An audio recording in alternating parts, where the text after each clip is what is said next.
स्वर्णिम भारत के प्रचलित शब्दों को षड्यंत्र पूर्वक बदल दिया गया था और यह सब इसलिए किया गया था ताकि मूल भारतीयों को उनके असली इतिहास का पता ही ना चल सके। और यही कारण है कि प्राचीन भारतीय संस्कृति, उत्सवों और त्योहारों का स्वरूप वर्तमान में बदल गया है। वर्तमान भारत के त्योहारों में नवरात्र यह एक महत्वपूर्ण त्योहार है और खास बात यह है कि नवरात्र साल में 2 बार मनाई जाती है, एक चैत्र माह में और दूसरी अश्विन माह में। 2 बार नवरात्र मनाने के पीछे महान इतिहास था, जिसे भुलाने के लिए यह आम धारणा बना दी गई है कि नवरात्र का अर्थ 9 देवियों को 9 दिनों तक पूजने की रात्र है, जो कि बिल्कुल भी सही नहीं है, क्योंकि भारत के सांस्कृतिक और धार्मिक इतिहास में 9 माताओं की नहीं बल्कि सप्त मातृकाओं यानी 7 माताओं की अवधारणा है।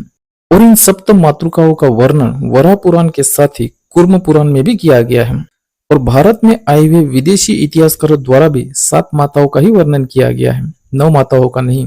और इसलिए ही भारत भर में सप्त मातृकाओं के ही मंदिर पाए जाते हैं, क्योंकि प्राचीन भारत में सप्त मातृकाओं की ही अवधारणा थी, बिल्कुल वैसे ही जैसे कि सप्त ऋषियों की अवधारणा थी।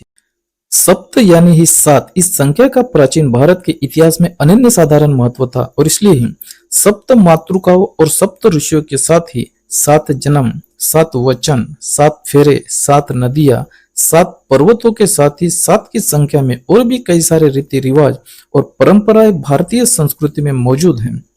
7 इस संख्या का भारतीय संस्कृति, परंपरा, रीति रिवाजों और मान्यताओं में इतना अनन्य साधारण महत्व इसलिए है क्योंकि प्राचीन भारत के बौद्ध इतिहास में बुद्ध जन्म के 7 दिनों बाद ही बुद्ध माता महामाया की मृत्यु हो गई थी। सिद्धार्थ ने गृह त्याग के बाद बुद्धत्व 7 साल में ही प्राप्त किया था। बौद्ध धर्म में बुद्धत्व प्राप्ति के 7 कारक ही बताए गए हैं और बौद्ध धर्म में सप्त बुद्धों की अवधारणा भी है। और क्योंकि बौद्ध धर्म को पहला वैश्विक धर्म भी माना जाता है, इसलिए ही 7 की संख्या का महत्व सिर्फ भारत में ही नहीं बल्कि पूरे विश्व में ही है। जैसे कि सप्ताह के 7 दिन, 7 प्रमुख संगीत के स्वर, 7 महाद्वीप और प्राचीन मान्यताओं में 7 महासागर भी बताए गए हैं। प्राचीन बौद्ध इतिहास में 7 इस संख्या का बहुत ही बड़ा महत्व था और इसलिए ही ईस्वी सन के बाद लिखे गए पौराणिक ग्रंथों में भी 7 इस संख्या का महत्व बताया गया है। और ऋषियों में भी सप्त ऋषियों की अवधारणा होना इस बात को साबित करता है कि भारत के सांस्कृतिक और धार्मिक परंपरा में 9 नहीं बल्कि 7 माताओं का ही महत्व था।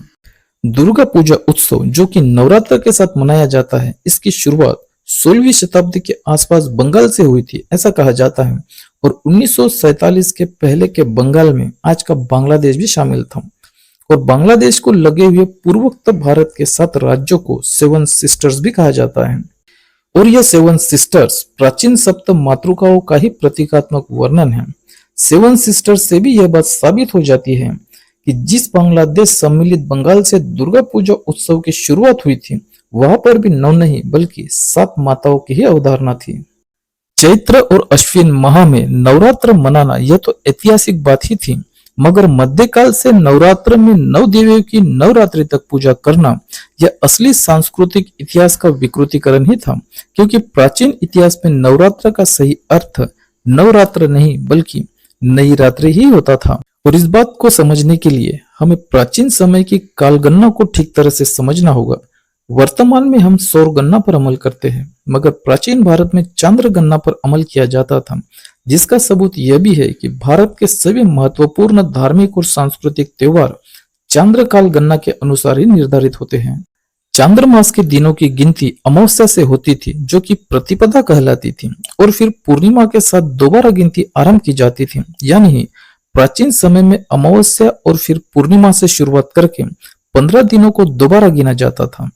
चांद्र काल गणना और सौर काल गणना के बारे में एक खास बात यह ध्यान में रखना बहुत ही जरूरी है कि सौर मास गणना में 30 सौर दिन होते हैं, यानी ही सौर मास के गणना की शुरुआत सूर्य यानी ही दिन से होती है, मगर चांद्रमास गणना में अमावस्या और पूर्णिमा ऐसे 15-15 अहोरात्रों को दोबारा गिना जाता था, यानी ही चांद्रमास के गणना की शुरुआत चांद यानी ही रात से होती थी। और यही कारण है कि आज भी हम नववर्ष यानी ही नया वर्ष आधी रात को ही मनाते हैं। इसलिए ही प्राचीन शब्दावली में नवरात्र का सही अर्थ नई रात्र ही होता है, बिल्कुल वैसे ही जैसे नवयुग का अर्थ नया युग, नवजीवन का अर्थ नया जीवन, नववर्ष का अर्थ नया वर्ष और नवजात शिशु का अर्थ नया जन्मा शिशु ही होता है। और खास बात यह है कि यह चांद्रकाल गणना भी बौद्ध धर्म से संबंधित ही थी, क्योंकि बौद्ध धर्म की सभी प्रमुख घटनाओं का संबंध चांद से ही था। अब तक देखे गए सभी उदाहरणों से यह बात साबित हो जाती है कि प्राचीन समय में नवरात्रि का संबंध नव देवियों के पूजन से नहीं था, क्योंकि प्राचीन समय में सप्त मातृकाओं की अवधारणा थी और इसलिए ही नवरात्रि का सही अर्थ नवरात्र नहीं बल्कि नई रात्र ही होता है। नई रात यानी ही नवरात्रों को साल में 2 बार क्यों मनाया जाता है और नवरात्र का असली इतिहास क्या था, यह इस सीरीज के आखिरी वीडियो में बताया जाएगा। और सप्तम मातृकाएं, जिन्हें प्रतीकात्मक तौर पर 7 सिस्टर्स भी कहा जाता है, वे असल में कौन थी, यह अगले वीडियो में देखिए।